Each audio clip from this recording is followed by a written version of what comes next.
चलिए, property of binary relation ना,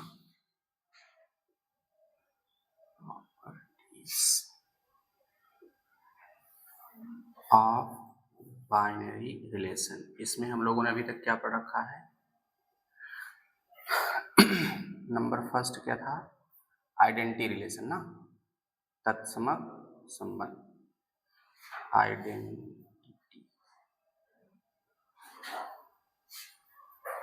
तत्समक संबंध। तो किसी समुच्चय पर परिभाषित कुल तत्समक संबंधों की संख्या कितनी होती है? एक, चाहे जो सेट हो, चाहे एम्प्टी हो चाहे नॉन एम्प्टी। दूसरा क्या था? रिफ्लेक्सिव रिलेशन, यानी स्वतुल्य संबंधों की संख्या क्या था? अगर ए कोई फाइनाइट सेट है तो स्वतुल्य संबंधों की संख्या 2 के power n square minus n ना। उसके बाद थर्ड हम लोग आए सिमेट्रिक रिलेशन।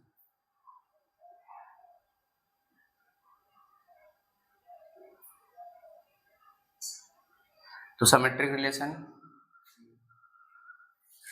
किसी भी सेट पे डिफाइन ना, इम्पटी भी हो सकता है। अगर इम्पटी होगा तो इम्पटी रिलेशन भी क्या होगा? सिमेट्रिक होगा। तो इसकी संख्या कितनी थी? 2 के पावर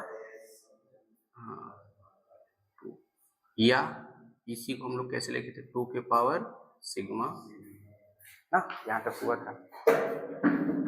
चलो, आइडेंटिटी रिलेशन में क्या था? देखो, सब सेट ए के लिए ले चल रहे हैं और सब के सब क्या ले लेते हैं? नॉन ना। और इसमें नंबर ऑफ एलिमेंट कितने हैं? मान लो इसमें नंबर ऑफ एलिमेंट हैं n ना। तो कोई संबंध तत्समक कहलाता है, यानी आइडेंटिटी रिलेशन कहलाएगा for all a belongs to a के लिए order pair a belongs to r होना चाहिए ना, वो भी केवल, ठीक है ना। और रिफ्लेक्सिव में for all a belongs to a, this implies that order pair a belongs, यानी स्वतुल्य में केवल सेट का एलिमेंट खुद से रिलेटेड हो। इसमें खुद से तो होगा ही, उसके अलावा भी हो सकता है। तो कुल संबंध कितने बनते हैं ये स्वतुल्य में? 2 के पावर n स्क्वायर माइनस। और सिमेट्रिक में क्या होता है? A B belongs to A है ना, तो अगर order pair A B R में है तो बी ए को आर में होना पड़ेगा, अगर सिमेट्रिक कहना है तो ना। अगर ऑर्डर पेयर ए बी आ गया और बी ए नहीं है, सिमेट्रिक नहीं होगा ना। अच्छा, और एक चीज, ये जो होता है ना, ये रिलेशन मिरर इमेज की तरह काम करता है। इसके जो एलिमेंट होते हैं ना, मिरर इमेज की तरह। जैसे देखो, ऑर्डर पेयर क्या है? ए बी है। अब यहाँ हम लोग क्या रख दें? ऐसे मिरर रख दें तो क्या होता है? चेंज हो जाता है, ठीक है ना। ये मिरर इमेज की तरह होते हैं, इनके जो एलिमेंट्स होते हैं। अगर ए बी आर में है तो बी ए भी क्या होगा? आर में होगा ना। ये था सिमेट्रिक रिलेशन। अच्छा, सिमेट्रिक रिलेशन में प्रॉपर्टी क्या थी? प्रॉपर्टी ऑफ सिमेट्रिक रिलेशन में, चलो यस रिलेशन। पहला ये था कि कोई सेट हो, ए कोई भी सेट हो, एनी सेट, ए एनी रिलेशन हो ना, तो इस पर जो इम्पटी रिलेशन होता है, इम्पटी रिलेशन, वो भी कैसा होता है? सिमेट्रिक होता है ना। पहली प्रॉपर्टी ये थी कि रिक्त संबंध प्रत्येक समुच्चय पर क्या होता है? सममित संबंध होता है। और क्या था कि तत्समक संबंध ना, आइडेंटिटी रिलेशन। आइडेंटिटी रिलेशन हमेशा क्या होता है? सिमेट्रिक होता है। लेकिन सिमेट्रिक होने पर आइडेंटिटी रिलेशन की कोई गारंटी नहीं। और उसके बाद हम लोगों ने पढ़ा कि अगर ए कोई सेट है, उसमें नंबर ऑफ एलिमेंट n है, तो फिर total number of symmetric relation. Total number of symmetric relation कितने हुए थे? 2 के पावर सिग्मा ना, यहां तक हुआ। तो अब हम लोग नेक्स्ट प्रॉपर्टी में आते हैं, प्रतिसममित संबंध। ये सब तो नोट किए हैं। प्रतिसममित संबंध,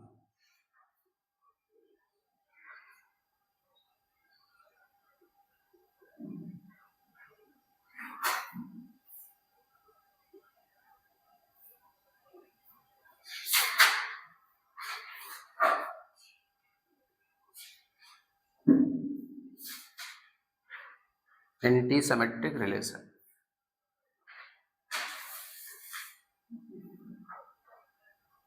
ना अब यहाँ प्रतिसम्मित का मतलब ये नहीं है कि सम्मित का उल्टा होगा ना, एंटी माने क्या होता है? उल्टा होता है। यहाँ पर ऐसा नहीं है।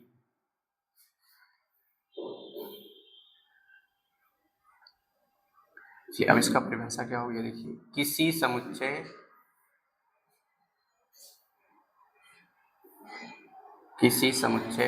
A पर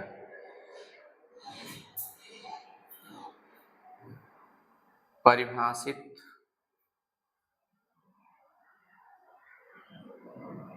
संबंध R प्रतिसम्मित संबंध कहलाता है। प्रतिसम्मित संबंध कहलाएगा या कहलाता है।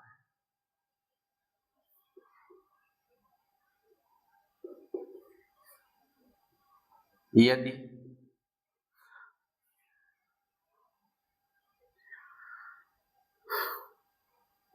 और केवल यदि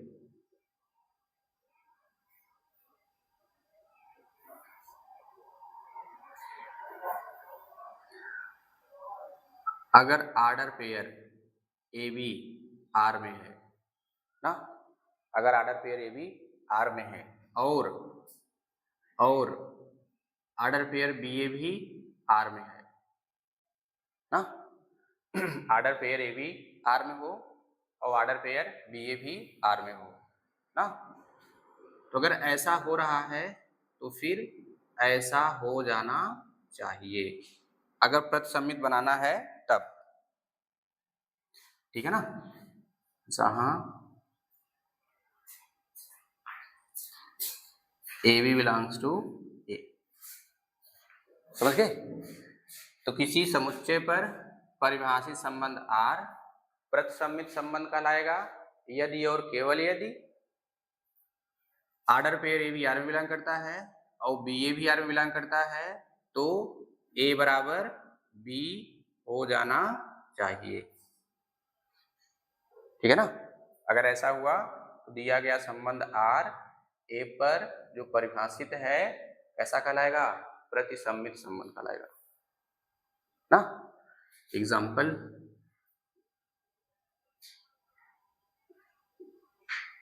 यदि ए बराबर 1 2 3 हो तो निम्न में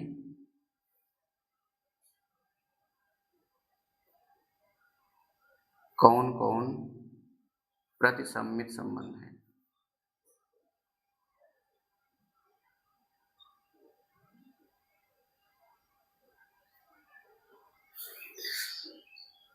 चलो R1 ले लिए हम लोग 5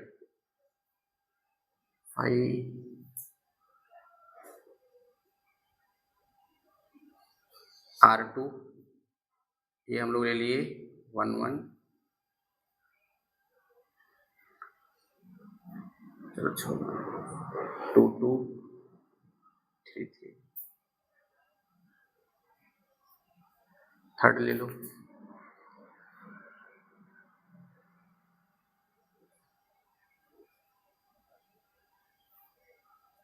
चलो एक राशि ही ले लेते हैं ना। अब इसमें आपको बताना है कि कौन कौन प्रतिसम्मित हैं। एक और बनाओ, अच्छा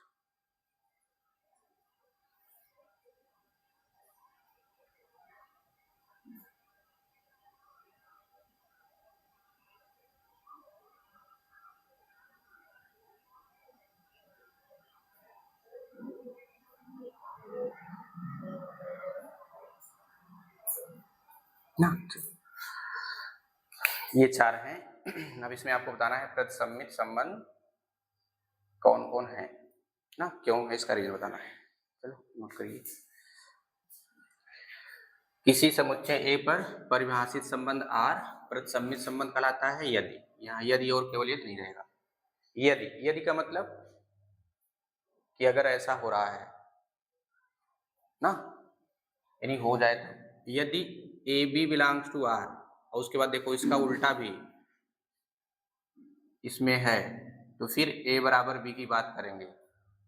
यानी ये भी आ जाए और इनका क्रम बदल देने के बाद भी आ जाए, फिर देखो क्या पहला पहला एलिमेंट दूसरा दूसरा एलिमेंट बराबर है, अगर हो गया तो प्रतिसम्मित संबंध है, अगर नहीं हुआ तब देखो ये दोनों आएंगे तभी हम आगे की बात करेंगे, ठीक है ना। अगर दोनों आएंगे तभी आगे की बात करेंगे, अगर दोनों में से आ गया तब आगे वाले क्वेश्चन सोचना नहीं है ना। जैसे मान लीजिए ए कोई प्लेस है, अब यहाँ पर ये होता है कि हमेशा कि अगर यहाँ 2 लोग आते हैं झगड़ा हो जाता है, ऐसे कह लो कि इस ए प्लेस पर 2 लोग आएंगे पक्का झगड़ा हो जाएगा ना। लेकिन अगर एक ही लोग आए तब, एक कई लोग आए तो झगड़ा होगा नहीं होगा, दोनों ना आए तब भी नहीं होगा, है ना। तो यही हाल यहाँ पर भी है, अगर दोनों आएंगे तो झगड़ा होगा 100%। ऐसे आप अगर दोनों इस टाइप के आ गए एलिमेंट आर में तो फिर ऐसा आना चाहिए। देखो एक लोग ये हो गए एक लोग ये हो गए, झगड़ा हुआ, हाँ, यानी कैसे होनी चाहिए, मैथमेटिकली इक्वल, ठीक है। और अगर केवल एक ही आया, एक ही एलिमेंट आया तो फिर ऐसे सोचने की कोई जरूरत ही नहीं है, यानी ये कंडीशन फिर होने नहीं है, ठीक है ना। यानी केवल एक के रहने से नियम में कोई बिगड़ाव नहीं आएगा। जैसे कहा गया ना ए प्लेस पर 2 लोग रहेंगे झगड़ा होना ही है, लेकिन अगर एक ही लोग आए नहीं होगा, दोनों लोग नहीं आए तब भी नहीं होगा, समझ आ गया ना। चलो अब ये दिया है यदि ए 1 2 3 हो तो निम्न में कौन कौन प्रतिसम्मित संबंध है, तो ये बताओ प्रतिसम्मित होगा, ये प्रतिसम्मित बनेगा R1, ये रिक्त है ना, अर्थात इसमें ऐसा कोई एलिमेंट ही नहीं है कि जो कि नियम को फेल कर रहा हो, है ना। ये आपका प्रतिसम्मित संबंध है।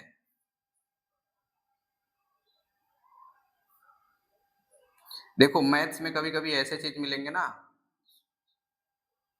जिनको आप लिख करके व्यक्त नहीं कर सकते ना, उसको केवल आप महसूस कर सकते हैं बस कि ऐसा ऐसा होगा ये होगा ना।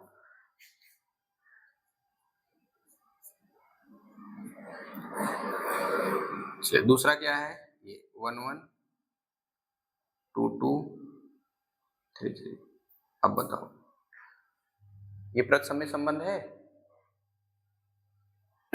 है कि नहीं। अब देखो 1 1 है, 1 1 R2 में है, अगर इनका क्रम बदले तब तो भी इसको 14 बार लिख दो, कोई फर्क पड़ेगा। देखो पहला एलिमेंट पहले के बराबर है कि नहीं है, देखो ना। अब ऐसे इसके लिए उठा लो, ऐसे इसके लिए उठा लो ना, लिखेंगे है, क्योंकि दिस इंप्लाइज दैट ना। इसके बारे में बात करो,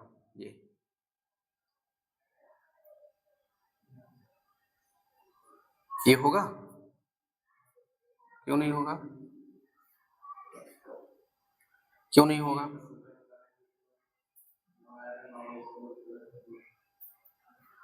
तो कौन सा वो होगा,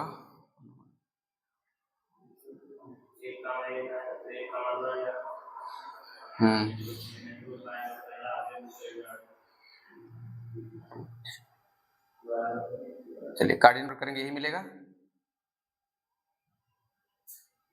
तो किससे किससे दिक्कत नहीं है, इससे है कोई दिक्कत। अब देखो 1 2 है तो 2 1 देखो है कि नहीं है, ये ढूंढ लिया करो। अगर 1 2 है 2 1 नहीं है ना, 2 1 नहीं है, तो फिर इसकी वजह से प्रतिसम्मित में कोई बिगड़ाव नहीं आएगा। हाँ, फिर हम लोग अगला चेक करेंगे। तो 1 2 है 2 1 भी है, यहाँ लिखो, इसका मतलब नहीं होगा। देखो 1 2 आर में है, 2 1 भी आर में है, लेकिन क्या पहला एलिमेंट पहले के बराबर है? यानी यहाँ दोनों बराबर हो जाए। देखो ए बराबर बी, ए बराबर, यानी दोनों स्थितियों में पहला भी ए बराबर बी हो, अगला वाला भी ए बराबर बी ना। तो फिर क्या लिखेंगे यहाँ पे? प्रतिसम्मित संबंध नहीं है, ऐसे लिख देता हूं, नहीं है। क्यों नहीं है? देखो फेल करने के लिए एक ही काफी है, या तो आप सब चेक कर लो। बाकी 1 3 देखो 3 1 भी है, यहाँ भी काम नहीं करेगा। 2 3 है, 3 2 है, उसमें भी काम नहीं करेगा ना। एक ही काफी है, चाहे आप पूरा लिख दो यहाँ पे, क्योंकि 1 2 R3 में बिलोंग करता है एंड 2 1 वो भी R3 में बिलोंग करता है, बट 1 नॉट इक्वल टू 2। समझ गए ना? तो इस तरीके से ये जो दिया गया संबंध R3 है, यह प्रतिसम्मित नहीं है। चलो R4 बताओ, ये भी नहीं है। कैसे नहीं है? तो कहाँ अच्छा, पहला दूसरे के बराबर कब चेक करते हैं? ये कब होता है, वैसा कब कहते हैं?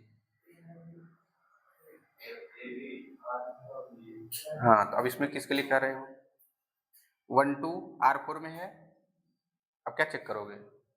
है वो तो दिक्कत होगा, तो वो दिक्कत होगा। जैसे कहा गया ए प्लेस पे 2 लोग आएंगे तो झगड़ा होगा ना, ए प्लेस पे 2 लोग आएंगे तो झगड़ा होगा, दोनों ना आए तो नहीं होगा, एक भी आएगा तब भी नहीं होगा ना। तो झगड़ा होने की जगह क्या है? 2 का आना। ऐसे इसमें क्या करेंगे, अगर ए बी पा गए तो बी ए ढूंढो, है कि नहीं है। अगर आ गया तो झगड़ा देखो हो रहा है कि नहीं हो रहा है, यानी इक्वल हो रहा है कि नहीं हो रहा है। यहाँ 1 2 है, 2 1 है, इसमें नहीं है, तो आगे बात करोगे? नहीं करेंगे। 2 3 देखो, 2 3 है, 3 2 है, नहीं है, तो आगे वाली कंडीशन कहाँ से निकाल पाएंगे? यानी फेल नहीं करेगा ना, इसलिए ये है ना।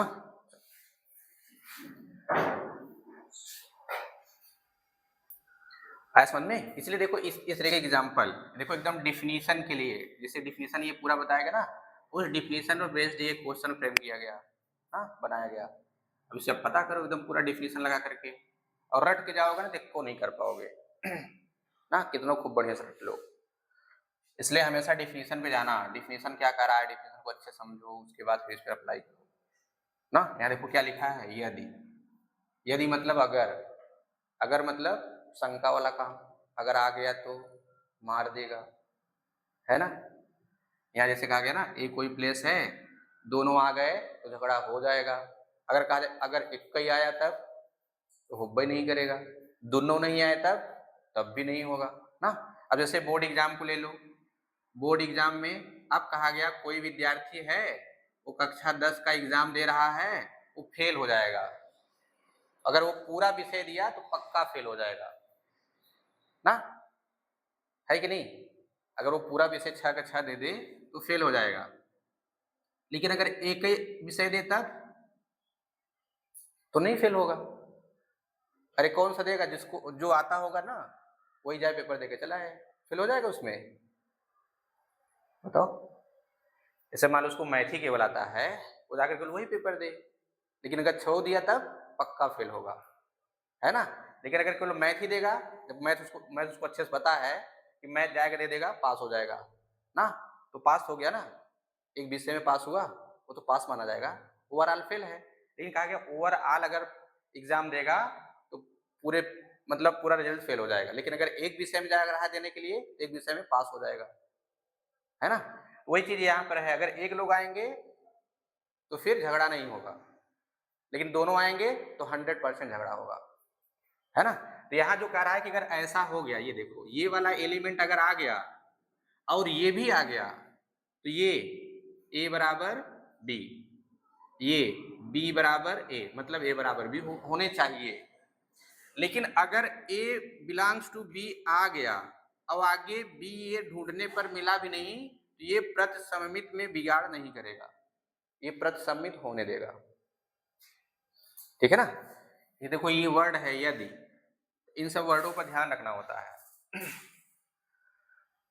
अब यहाँ देखिए आपने, यहाँ ऐसा कोई एलिमेंट ही था ही नहीं, जैसे कहा कि ना कोई नहीं आया झगड़ा नहीं होगा। यहाँ देखो कोई पेड़ आया नहीं आया, तो बिगाड़ कहाँ से बनेगा, यानी प्रतिसममित होने देगा। यहाँ देखो खुद का खुद से है, तो जो खुद का खुद से है वो भी होने देंगे, यानी तत्समक संबंध। यहाँ देखो क्या करेंगे, एक रात से निकालेंगे टोटल एलिमेंट कितने आए, तो सेल्फ वाले तो दिक्कत नहीं करेंगे, तो 1 2 ढूंढो, ऐसे हर एलिमेंट चेक कर लिया करिए। 1 2 है तो 2 1 देखो है कि नहीं है, अगर 2 1 है तो 1 और 2 बराबर होने चाहिए। हाँ, लेकिन था नहीं, इसलिए सम्मित नहीं, प्रतिसम्मित नहीं। ठीक है।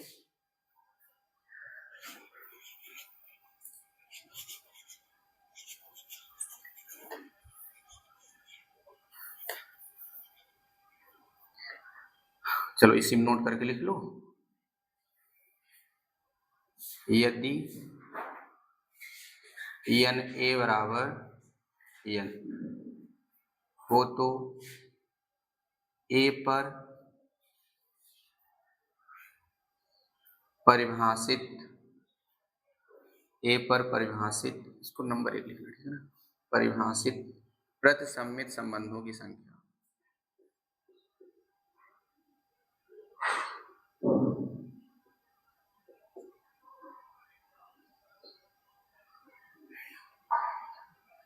प्रतिसम्मित संबंधों की संख्या ये होता है 2 के पावर n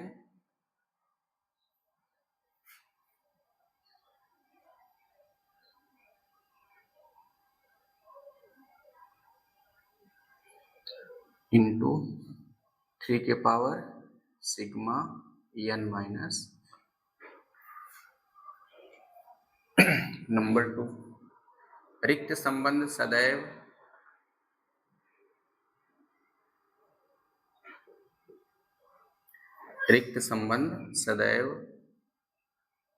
प्रतिसम्मित संबंध होता है।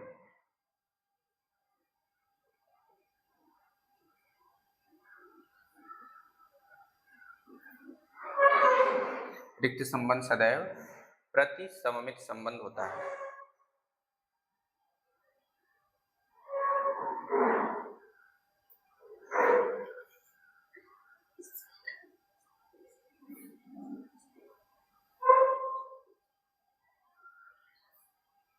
सममित संबंध तथा प्रतिसममित संबंध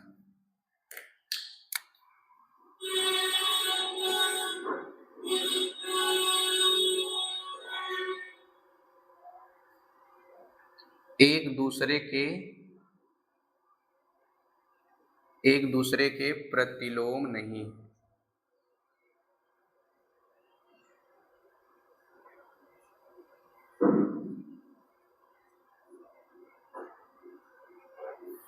ना, ये एक दूसरे के प्रतिलोम नहीं है।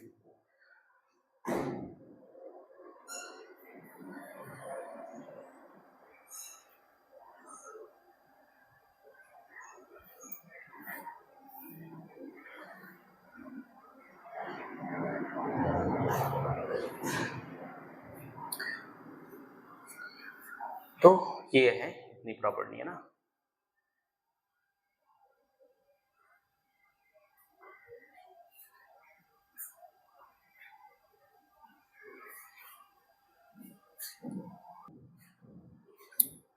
चलिए अब है संक्रमक संबंध।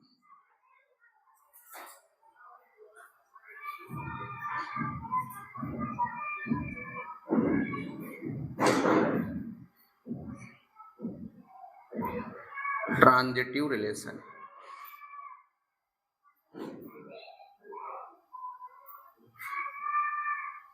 संक्रमक संबंध ये कौन सा है, 5वां है। तत्समक पढ़े, स्वतुल्य, सममित, प्रतिसम्मित और संक्रमक, ये आपका 5वां है। ठीक है ना। इसके पहले वाला कौन सा था, चौथा। इसके पहले 1 2 3 4 हो चुका।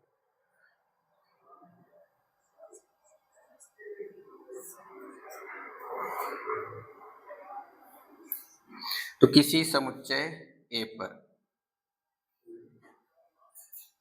परिभाषित संबंध आर संक्रमक संबंध कहलाता है।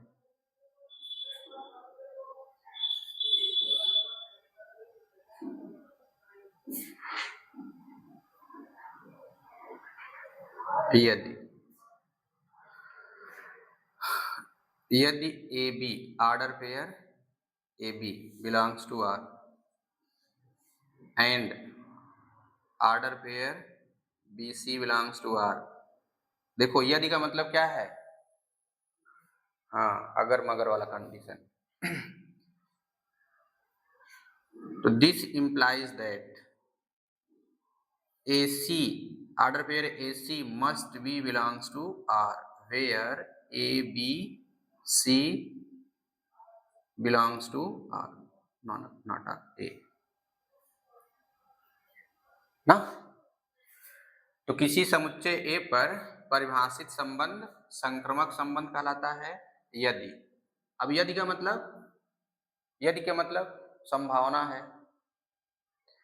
ठीक है ना, संभावना है। यदि ऐसा आया और ऐसा भी आ गया, देखो ए बी से रिलेटेड है, बी सी से रिलेटेड है। अब देखो कैसे, ए बी से रिलेटेड है, बी सी से रिलेटेड है, तो ए किससे बन रहा है, सी से होना चाहिए अगर संक्रमक कहना है तो ना। अगर जैसे ये वाला आ गया ये वाला नहीं आया, फिर इसके बारे में फेल होने का कोई चांस नहीं। लेकिन जब आए, अगर ऐसा भी ये भी आ गया और ये भी आ गया तो इसको आना पड़ेगा। हाँ अगर ये आया तो फिर ये आ जाए, तब जाकर के बोलेंगे ए पर जो परिभाषित संबंध आ रहा है वो संक्रमक है, अन्यथा संक्रमक नहीं है। अब संक्रमक का मतलब जैसे संक्रमण रोग होता है ना, होता है कि नहीं, जैसे अभी देखो कोरोना आया था ना, और भी बहुत सारे हैं। ए मान लो ए व्यक्ति है, इससे फैल गया किसमें, बी में, बी से किसमें फैल गया, सी में ना। इसका मतलब ए से कहां पहुंच गया, यही था ना कि पहले चाइना था, फिर वहां से कहीं दूसरे देश में आया, फिर वहां से फिर आपके पास चला आया, इसका मतलब वहां से आपके पास आया।